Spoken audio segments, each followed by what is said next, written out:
Elda Castro, del Grupo Parlamentario de Morena.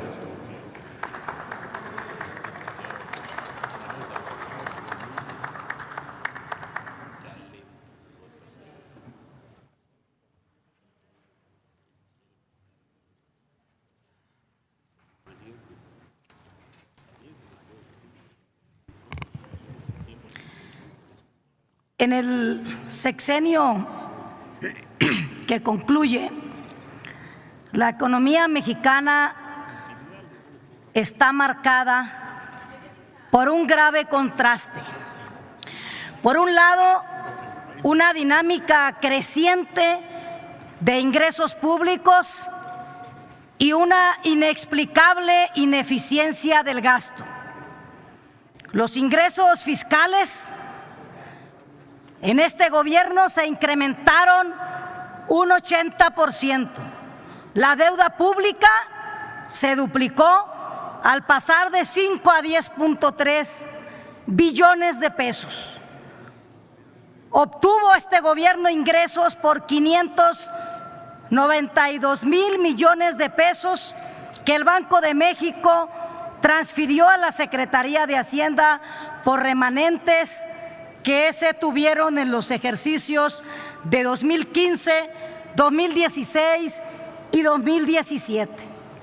Tan ineficiente fue el gobierno que no supo aprovechar los enormes recursos que recibió México en estos 6 años por concepto de remesas y por concepto de inversión extranjera directa, por los cuales ingresaron a México 192 mil millones de dólares y por remesas 120 mil millones de dólares. Todos estos recursos debieron haber detonado el crecimiento económico y disminuido la pobreza. En estos 6 años, nuestra economía se volvió más dependiente del exterior. Al desmantelar Pemex, se desvaneció la producción nacional de hidrocarburos y al dejar en el abandono las refinerías, la producción de gasolina, diésel y gas se redujo al mínimo. Por eso, ahora México tiene que importar el 72% del consumo nacional, con producción que se genera en las refinerías de Texas, algo imposible de imaginar todavía hace 10 años. La dependencia energética, compañeros senadores, compañeras senadoras, hace vulnerable la viabilidad económica de nuestro país. Al final de estos 6 años, el crecimiento económico, como aquí se ha citado, fue mínimo de 2.3%. El precio se depreció con respecto al dólar en un 50%. Los salarios tampoco tuvieron una mejoría, muy por lo contrario, el repunte inflacionario de los últimos años devino en una pérdida real del poder adquisitivo equivalente también al 2.3%. Y no es cierto lo que se dice en el informe en la página 110 de que las tasas de interés promedio han bajado. Con el repunte inflacionario y la depreciación del peso, la tasa de interés se incrementó en 4.8%.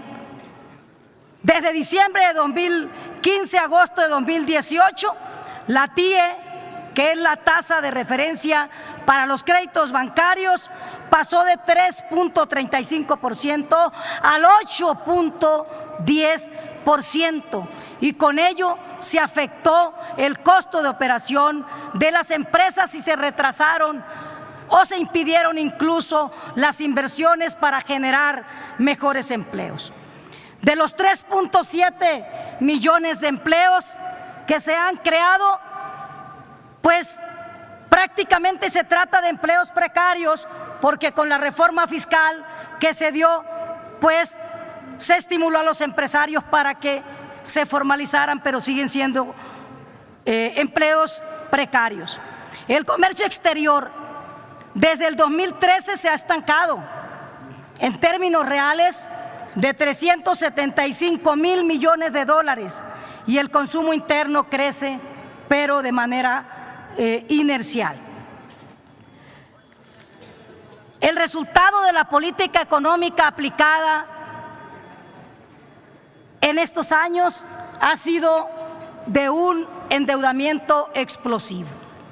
Ese acelerado endeudamiento y el no haber tenido una incidencia en la mejora del bienestar de las familias mexicanas, como tampoco en elevar la tasa de crecimiento económico en México, amerita, compañeras senadoras, compañeros senadores, una explicación rigurosa del secretario de Hacienda y Crédito Público en su próxima comparecencia ante esta soberanía.